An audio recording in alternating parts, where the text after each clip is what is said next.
Magandang gabi po, Luzon, Visayas at Mindanao. Pressure at politika.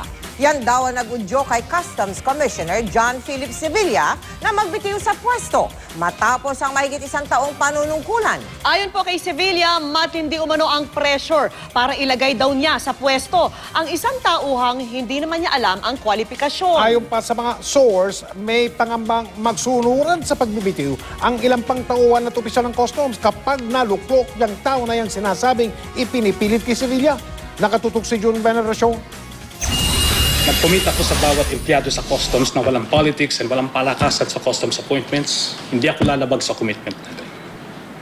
Yan ang dahilan kung bakit kahapon nagpadala na ako ng resignation kay Presidente. Effective kung kailan mag-appoint na ng bagong commissioner si Presidente. Makaraan ng mahigit isang taon, nagbitiw sa pwesto si Commissioner John Philip Sevilla. May mga napaiyak habang inaanunsyo ni Sevilla ang kanyang pagbibitiw.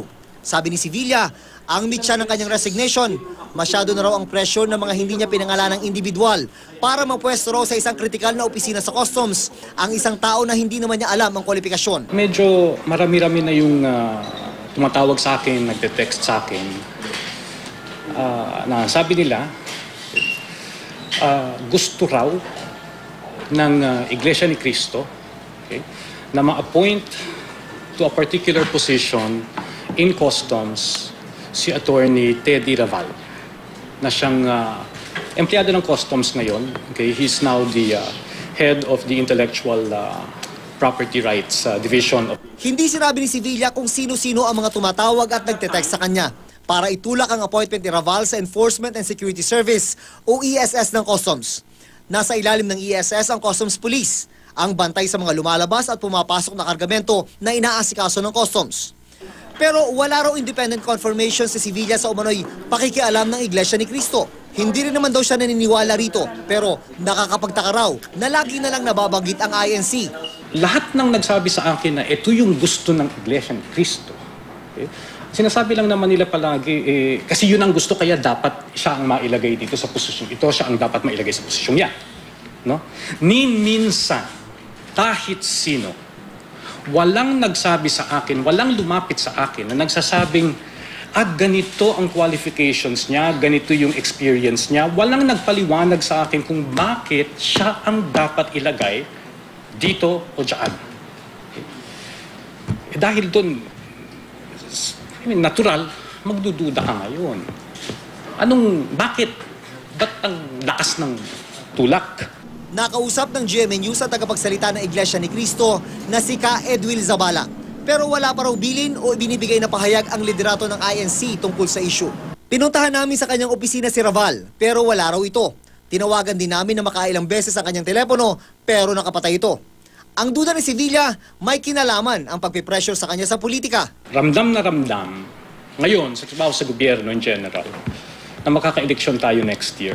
Mas political na talaga ang atmosphere, mas importante na talaga yung ramdam na may political factors talaga na gumagalaw in the background. Marami raw siyang natutunan sa pamamalakad sa isa sa pinakakurap na ahensya ng gobyerno.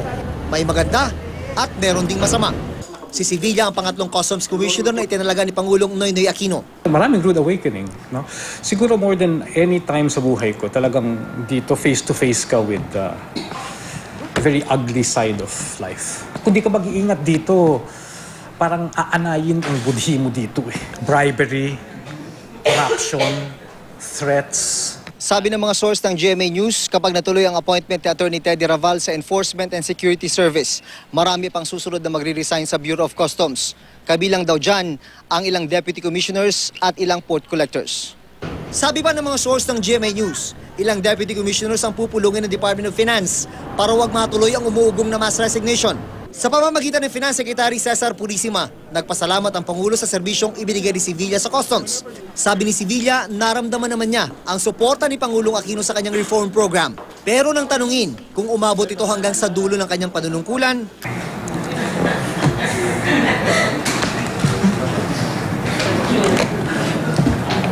Next question. June Veneracion, Nakatutok, 24 Oras.